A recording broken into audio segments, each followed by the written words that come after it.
archivadas las objeciones presidenciales. No hubo consenso en el acuerdo que proponía el Centro Democrático para salvar al menos 2 de los 6 artículos. Regular protestas sociales para evitar actos vandálicos. Algunos senadores apoyan la propuesta, otros consideran que restringe derechos fundamentales. En el Día Internacional del Trabajo, Senado insiste en la estabilidad y equidad laboral. Solidaridad con la Operación Libertad en Venezuela. El Congreso aboga por pronta solución para que retorne la democracia. Senadores, invitados especiales como escritores y conferencistas a la Feria del Libro en Bogotá.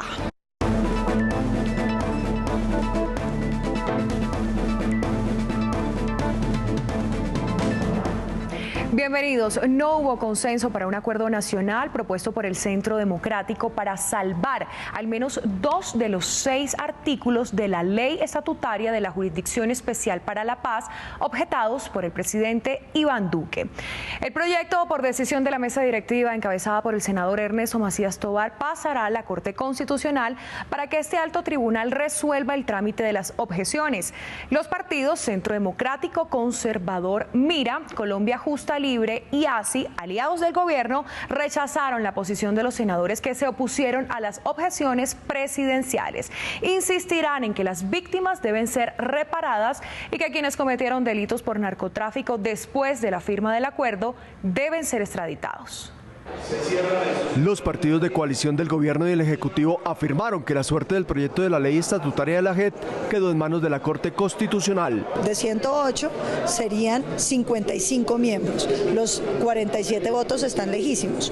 Entonces, lo que significa esto es que un artículo que antes tenía mayoría para hacer una ley estatutaria, con las objeciones vuelve a tener un segundo debate y no tuvo las mayorías y por lo tanto no puede existir y sale de la vida jurídica. No se logró consenso a los 6 artículos objetados por el presidente Iván Duque y por razones de índole legal será ese tribunal el que dirima las diferencias. Cuando hay divergencia entre la decisión del Senado y de la Cámara, se archiva el proyecto. En este sentido, como no fue objetado todo el proyecto de ley, sino unas determinadas disposiciones, esas disposiciones en interpretación del gobierno deben ser archivadas. El texto del proyecto de la ley estatutaria completo será enviado a la Corte Constitucional en los próximos días. Mientras tanto, el Polo Democrático, el Partido de la U, Cambio Radical, la Alianza Verde, la Lista de la Decencia y el Partido Liberal y otras colectividades que se opusieron a las objeciones presidenciales reiteraron que el proceso de paz con las FARC se ha consolidado jurídicamente. Para los senadores es claro que la votación de hace 2 días tiene validez, por lo tanto a la hora de votar el día de hoy en el recinto se salieron. Lo que corresponde es que el presidente del Senado curse traslado a la Corte Constitucional tanto del resultado de la votación en Cámara como de los resultados de la votación en Senado. Ahora toca esperar que sea la Corte Constitucional la que defina cuál va a ser la situación de estas objeciones de la JEP. Y ahora la Corte Constitucional, cumpliendo el procedimiento que había sido determinado, va a revisar todo el expediente y no dudamos en que enviará a la sanción presidencial la ley estatutaria de la Jurisdicción Especial para la Paz. Ahora los senadores de la República le hacen un llamado a la Corte Constitucional para que se tome el tiempo necesario y de una vez salir de este limbo jurídico en el que se encuentran las objeciones de la JEP. De hecho, ya eso había sido cosa juzgada y hay sentencias y el mismo artículo de la Constitución, hay un artículo de la Constitución que dice que lo que ya es cosa juzgada no se puede legislar. Y se hace es para que el presidente o el Congreso no burle los fallos de la Corte Constitucional. Senadores de la República ahora le hacen el llamado a los magistrados de la Corte Constitucional para que tomen el tiempo necesario que sea para estudiar estas objeciones de la JEP y declararlas convenientes o constitucional para el país. ¿Qué sigue ahora con las objeciones presidenciales para la paz? El secretario general del Senado, Gregorio El Hash Pacheco, explicó el paso que sigue ahora en la Corte Constitucional. De enviarlo otra vez es acatando el auto que ellos produjeron hace unos días, que ordenan allí que se les devuelva ya cuando se haga el trámite correspondiente a la legislación de Fast Track. Y ellos allá en su sabiduría y en el tiempo que consideren decidirán y nos dirán qué paso sigue, que podría ser pasarlo a la Presidencia de la República para sanción o podría ser alguno otro que ellos consideren.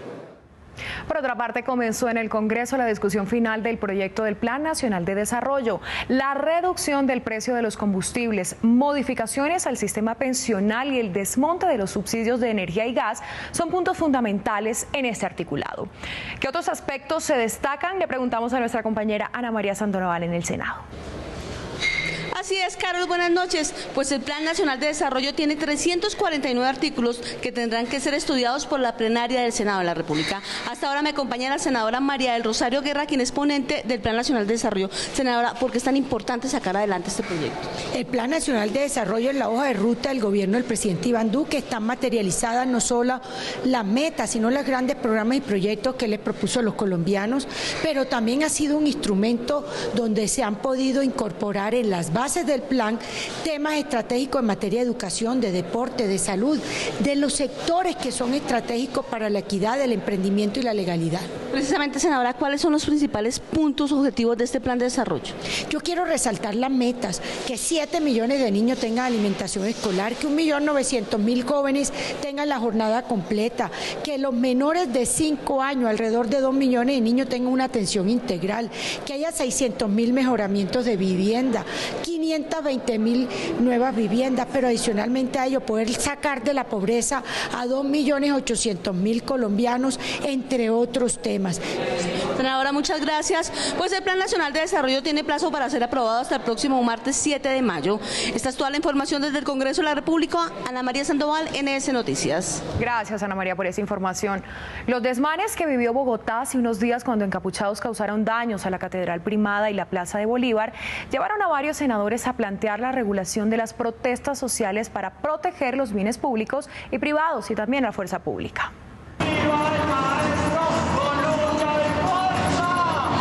Escenas como estas, aseguran varios senadores, no son aceptables durante las protestas sociales. Por eso, desde la Comisión de Derechos Humanos se estudiará si es necesario avanzar en una ley que, bajo el principio de la proporcionalidad, regule las protestas. Como un derecho fundamental que es, a través de una ley estatutaria, podamos regularlo, podamos limitarlo con base en el principio de proporcionalidad. Para algunos legisladores, quienes se infiltran para dañar bienes públicos y privados y maltratar a la fuerza pública, deben ser castigados. Castigar estas posiciones que van en contravía de lo que es de verdad significa una protesta en Colombia. Según algunos congresistas, no se pueden limitar los derechos a la movilización y la protesta. Dicen que en lugar de restricciones se deben adoptar medidas preventivas por parte de las autoridades. Más bien se requiere que la fuerza pública y las autoridades correspondientes actúen con medidas preventivas antes que cercenar derechos tan caros a la democracia y a un Estado de Derecho como el nuestro. Para otros senadores, los hechos de violencia como los sucedidos recientemente en Bogotá y en el Cauca no obedecen a los intereses colectivos de quienes salen a las calles legítimamente a protestar. Todo mundo tenemos que estar en contra de personas desadaptadas que tratan de deslegitimar la protesta social, infiltrándose, haciéndose pasar como miembros de la protesta. La Comisión de Derechos Humanos realizará 3 audiencias públicas para escuchar a todos los sectores de la población sobre la conveniencia de reglamentar o no la protesta social. Incluso la de exigir pólizas de seguros para reparar los eventuales daños que se originen durante las protestas. A propósito, en el Día Internacional del Trabajo, dirigentes de las centrales obreras se mostraron contrarios al debate legislativo de reglamentar las protestas sociales. Admitieron que algunas marchas han sido infiltradas por grupos irregulares. Marchas como estas, sin encapuchados infiltrados que protagonizan hechos vandálicos en las ciudades, fortalecen la legitimidad de la protesta y las manifestaciones sociales. Bajo esta premisa, dirigentes de las centrales obreras marcharon en Bogotá durante el Día Internacional del Trabajo y rechazaron una eventual regulación de las protestas porque en su concepto se afectaría el derecho constitucional de la movilización. Me parece importante que el Estado reflexione sobre los hechos que han venido ocurriendo, de que personas ajenas y externas a lo que se protesta desde el punto de vista legal se infiltren y malversen finalmente el objetivo, pero no con cargo a las personas responsables o los que lideramos finalmente las marchas. Si al final de las marchas, se infiltran grupos de encapuchados. ¿Nosotros qué podemos hacer? Esa es una labor que le corresponde a la policía. Para algunos senadores las marchas ya están reguladas constitucionalmente y las mismas no se pueden coartar ni estigmatizar. Que en medio de esas movilizaciones se ocurran hechos violentos, pues eso es completamente ajeno al derecho a la protesta pacífica que se tiene en este país. Y ahí es donde las autoridades tienen que actuar, definiendo quiénes son los que están alterando esas marchas. La gente, la única manera de hacerse sentir es salir a la calle. Y como en todos los países del mundo, pues ese es un derecho universal. Sobre el pago de una eventual póliza de seguros por daños a terceros, los dirigentes sindicales argumentan que no es viable y que son las autoridades quienes deben evitar la infiltración de los violentos. A propósito del derecho al trabajo, un grupo de senadores le pidió al gobierno nacional que restrinja las masivas importaciones de telas e insumos del mercado asiático para evitar que continúen las millonarias pérdidas de los empresarios y el despido de cientos de trabajadores del sector textil. Un llamado para proteger al sector textil y de las confecciones formularon varios senadores al gobierno nacional. El aumento de las importaciones de las telas e insumos del mercado asiático ha afectado el comercio y ocasionado la pérdida de miles de empleos que genera esta industria. Le decimos al ministro que por cada 400 empleos que generaron los importadores tuvieron que aniquilar 20.000 en el país. Hay una avalancha de confecciones importadas, principalmente de Asia, que están destruyendo el aparato productivo nacional. En una audiencia pública en el Congreso con comerciantes y cámaras de comercio, los senadores propusieron aumentar los aranceles a las importaciones de textiles. Esto que buscamos es una política seria que realmente proteja los intereses de la economía colombiana, de la industria colombiana, como lo hacen la mayoría de países del mundo. Los aranceles en Colombia son del 13%, pero la Organización Mundial del Comercio permite un tope hasta del 40%. Por ello, la propuesta de los senadores.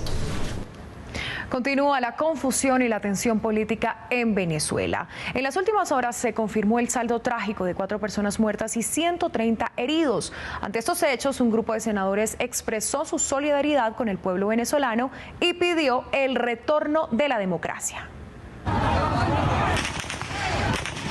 Senadores lamentaron los recientes hechos violentos suscitados en Venezuela tras el anuncio del presidente interino Juan Guaidó de comenzar la Operación Libertad.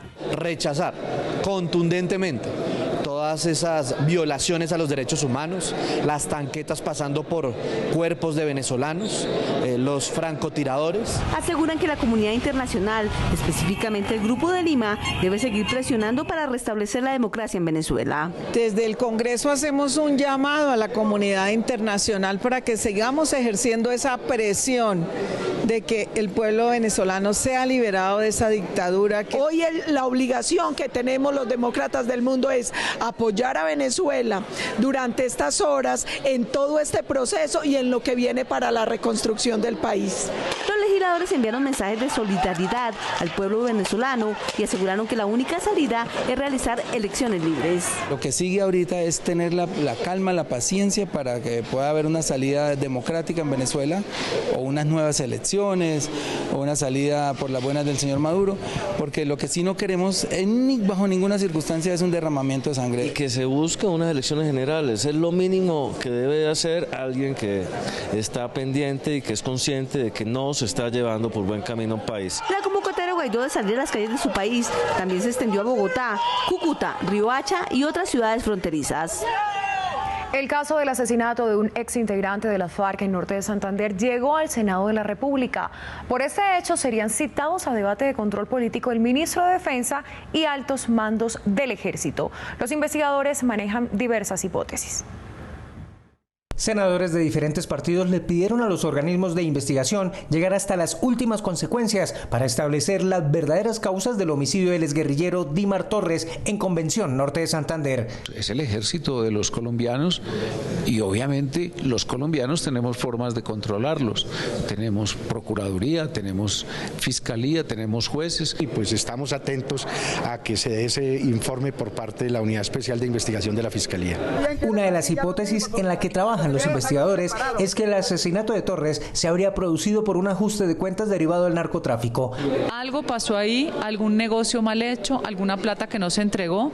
De todas maneras, no es la excusa de ninguna forma para que una institución querida por los colombianos como el Ejército tenga personajes que terminen haciendo esto porque le hace daño a toda la institución. En las indagaciones de la Fiscalía y del Ejército y conocidas por algunos integrantes de la Comisión de Paz del Senado de la República, se trata de establecer si el caso también tiene relación con la muerte días atrás de un militar en la misma zona.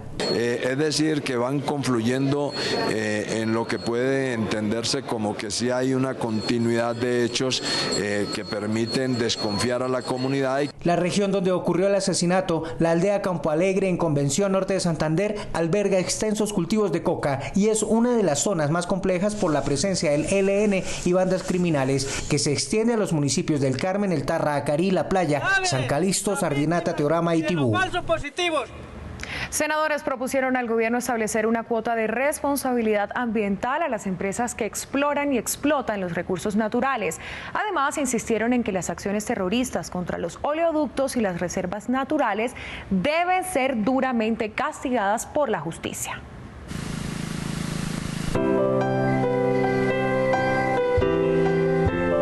Que va corrido del 2019, 23 oleoductos han sido blanco de ataques terroristas, dejando un gran daño ambiental. Pozo Azul en Caño Limón, Coveñas, y el oleoducto trasandino en Pupiales, Nariño fueron los últimos objetivos de esta arremetida. Por eso la necesidad tan sentida de primero abrir espacios de diálogo, pero también de proteger el medio ambiente y de proteger la población, porque es que esto no puede seguir sucediendo.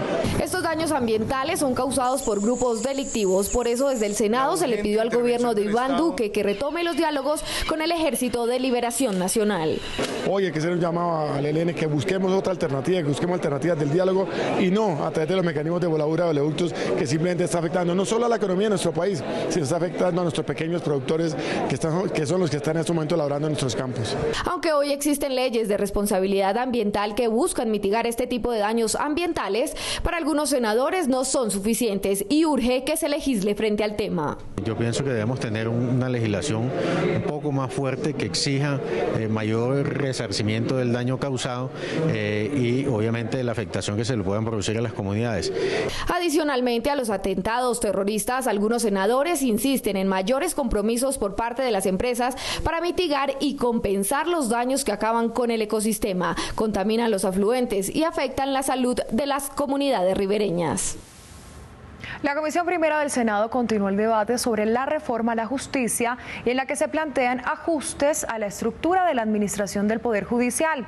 La seguridad jurídica, el acceso y la eficiencia a la justicia son tres de los temas centrales de la reforma. Son varios los cambios que tendrá el proyecto de reforma a la justicia, propuesto por el Partido Cambio Radical y el gobierno. Modificaciones que, según el ponente del proyecto, buscan beneficiar al ciudadano. No es lógico para un ciudadano que una decisión de un juez se demore 4, 5, 6 años. A veces ya se vuelve un tema en donde la gente ya no cree en su institución y eso es lo que tratamos de mejorar, de darle mejores tiempos y mejor justicia. Se espera que la reforma avance en temas trascendentales como establecer un precedente judicial, la creación de juzgados de descongestión y que la conciliación se convierta en un elemento importante en la resolución de los conflictos, entre otros. Tenemos varios actos legislativos y que están corriendo contra el tiempo. El gobierno espera que los senadores de la Comisión Primera lleguen a un consenso para corregir las deficiencias que tiene el actual sistema judicial. Recursos por 51.000 millones de pesos para la niñez estarían incluidos en el Plan Nacional de Desarrollo. Aspectos como la desnutrición, el abuso sexual y la educación están incluidos en el articulado abordado por el Senado de la República y la Cámara de Representantes. A pocos días de que se apruebe el Plan Nacional de Desarrollo en el Congreso de la República, algunas fundaciones y organizaciones sociales pidieron mayor compromiso del Estado con la infancia a través de una política pública integral que proteja a niños, niñas y adolescentes. Uno no puede fragmentar a los niños. Para que un niño esté bien necesitamos que esté bien nutrido, pero también que tenga buena salud física y mental, pero también que haya acceso a la justicia para los niños y las niñas y que se los trate como seres humanos. Senadores de diferentes diferentes partidos insistirán para que en el articulado queden incluidos mecanismos de protección contra delitos de abuso sexual, trabajo infantil y desnutrición. Desde la Comisión de Derechos Humanos, en la cual estoy, presentamos 22 proposiciones, muchos para proteger el tema de violencia intrafamiliar, de violencia sexual, de violencia afectiva, el tema de violencia alimentaria por abandono. Aquí lo que necesitamos es garantizar recursos en educación, recursos también para el Instituto Colombiano de Bienestar Familiar, que tiene unas tareas importantísimas y no hay articulación, y obviamente trabajar en los temas de justicia. Los legisladores esperan que el Pacto por la Primera Infancia y la Adolescencia, contemplado en el Plan de Desarrollo, alcance los 51.000 millones de pesos para una población aproximada de 10 millones de niños. Atención padres, ¿les han cobrado alguna cuota extraordinaria en las matrículas en universidades o en los colegios? Pues bien, en el Senado se tramita un proyecto que busca poner fin a los cobros extemporáneos que universidades y colegios imponen en las matrículas. Desde el Senado, una iniciativa busca eliminar las matrículas extemporáneas que cobran las instituciones educativas y fijar un plazo mínimo de 15 días para efectuar dicho pago. Para el senador autor de la iniciativa, estos cobros extemporáneos no están cobijados por la ley. Y creemos de que es injusto, de que a veces un padre de familia que le toca duro para pagar una matrícula ordinaria o a veces no puede, ahora cómo hace con la extraordinaria. Y realmente creemos de que no es justo. Y aprovechando de que no está normatizado dentro del Ministerio de Educación, estamos proponiendo este proyecto para que así sea. Que eso aumenta mucho los gastos y entonces lo que puede ayudar al bolsillo, especialmente de personas que están haciendo un esfuerzo por sacar su carrera adelante, es muy beneficioso. En la actualidad, porcentajes de las matrículas extemporáneas oscilan entre el 10 y el 25% del valor de la inscripción, ya sea para colegios y universidades. Es loable toda vez que va en beneficio del bolsillo de los colombianos, de los padres de familia, de los mismos estudiantes universitarios que trabajan para conseguir esa matrícula y para poder así sufragar los costos de la educación superior. Con esta iniciativa se quiere desincentivar las deserciones de los claustros educativos por falta de pago y evitar el reclutamiento de adolescentes por parte de la delincuencia. En NS Noticias continuamos con el cubrimiento especial de la Feria Internacional del Libro que se desarrolla en Bogotá. Algunos senadores fueron invitados de honor como conferencistas y autores de algunas obras literarias.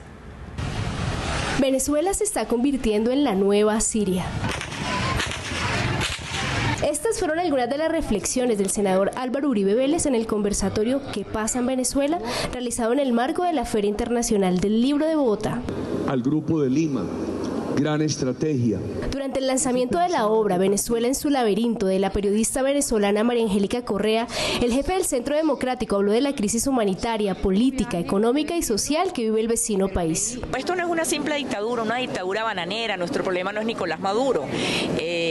Si fuese una simple dictadura ya hubiese salido el usurpador. Es una historiadora de su propia época, una patriota con acendrada convicción democrática y profundos sentimientos humanistas. Por su parte, el senador Antonio Sanguino del Partido Alianza Verde presentó su libro Bogotá Vivida y Pensada, donde esboza algunas problemáticas y soluciones en materia de movilidad, inseguridad y desempleo que afronta la capital. Este es un conjunto de reflexiones sobre la ciudad de Bogotá, sobre la agenda pública de la capital de la República, sobre los principales problemas y preocupaciones de los bogotanos y bogotanas. En la 32ª Feria del Libro, en la que varios senadores participan como autores y conferencistas, se han vinculado más de 700 escritores y expositores. A ustedes, nuestros televidentes, los invitamos a que continúen siguiéndonos en las redes sociales. En Twitter e Instagram nos encuentran como @Noticiero Senado, en Facebook como Noticiero Senado, y también pueden escribirnos a través del correo noticierosenado@senado.gov.co. Algunas de las personas más representativas en el arte, la cultura, la música y la literatura fueron exaltadas en una exposición en el Congreso. En una colorida exposición, 2 reconocidos artistas resaltan a través de sus lienzos y pinceles facetas de la cultura nacional. Y con esa nota los invitamos a nuestra emisión de la próxima semana. Gracias por su sintonía. Sitios emblemáticos, personajes, fauna, flora y la cultura enmarcan la exposición Colombia, Color y Magia.